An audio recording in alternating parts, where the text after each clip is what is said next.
Arrivé à la tête du Sénégal, naturellement, comme dans la plupart de nos pays, nous avons des situations difficiles. Mais ce qui compte en économie et dans les finances, c'est d'abord la confiance que le pays inspire et les leaders par rapport au marché et par rapport aux partenaires. Cela m'a permis très rapidement de mobiliser assez de ressources pour financer tout le programme économique que j'avais conçu qui s'appelait le Plan Sénégal émergent. Sur une décennie, nous avons mobilisé plus de 3 fois les ressources antérieurement mobilisées. Cela se traduit naturellement par une modernisation de l'infrastructure du pays, sur le plan de l'infrastructure routière, autoroutière, sur le triplement des capacités en électricité. Au moment où je partais, le pays était exportateur d'énergie électrique. Cela aussi grâce au secteur privé qui a cru et qui a financé dans la production électrique indépendante. Alors, tout cela, bien sûr, a été fait avec des contraintes, puisque l'Afrique, en réalité, évolue dans un environnement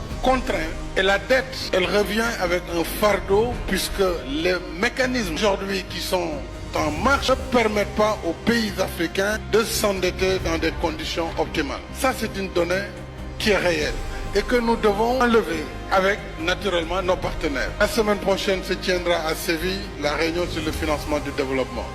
J'ai lancé un appel, comme la plupart de nos collègues ici présents, pour qu'il y ait une action décisive sur la réduction de l'endettement du continent et des pays en développement de façon générale. Non pas parce que nous ne voulons pas payer la dette, nous la payons et nous la payons même parfois beaucoup plus cher que nous avons emprunté. Il faut que la dette multilatérale publique, la dette bilatérale publique puisse avoir une décision importante à Séville, notamment dans le secteur social comme l'éducation, la santé, etc. Mais il nous faut compter sur nous-mêmes en mobilisant nos ressources domestiques. Pour cela, l'Afrique doit encore faire des efforts dans la fiscalité de chaque pays pour davantage mobiliser l'épargne, mais avoir aussi une fiscalité juste et une assiette plus élargie. Les contraintes pour mobiliser toute notre épargne reste encore dans les mécanismes de mobilisation. C'est pourquoi la digitalisation doit permettre à nos administrations d'arriver à une meilleure mobilisation.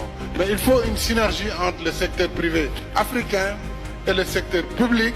Et il nous faut surtout, et je termine par là, augmenter les capacités de nos banques, Afreximbank, Banque africaine de développement.